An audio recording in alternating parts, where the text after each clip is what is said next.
Hello, fiction fans. T.H. Leatherman here. Today we're going to review Beyond the Contested Zone by Toby Cox.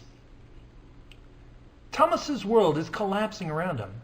It isn't enough that he lives on a planet with hostile aliens that are trying to kill him. He's lived with that his whole life. It's that they're losing that battle. The latest casualties? His wife and children.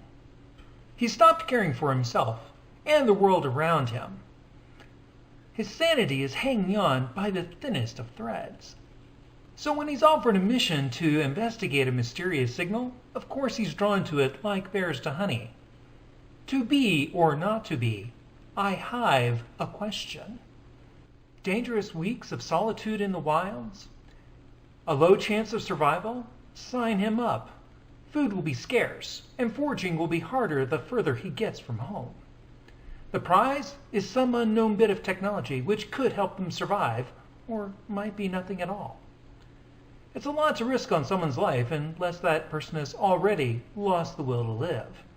And face it, camping in the wilderness is really intense. But the mission does give Thomas something he desperately needs, a purpose.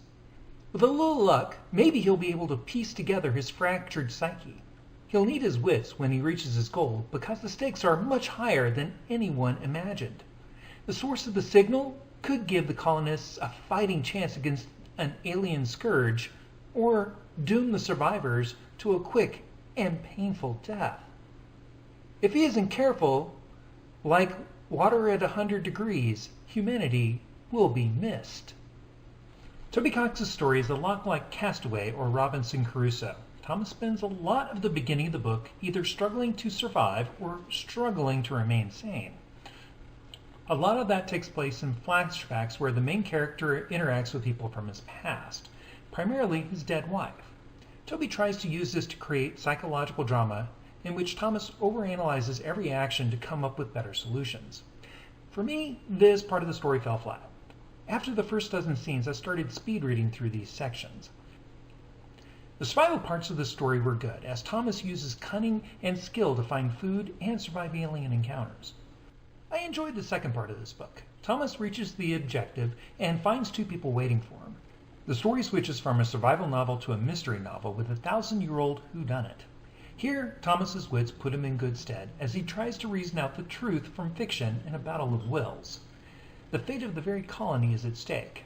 I'm going to give this book 3 out of 5 stars. Toby Cox shows a lot of promise, and I'm looking forward to his future works.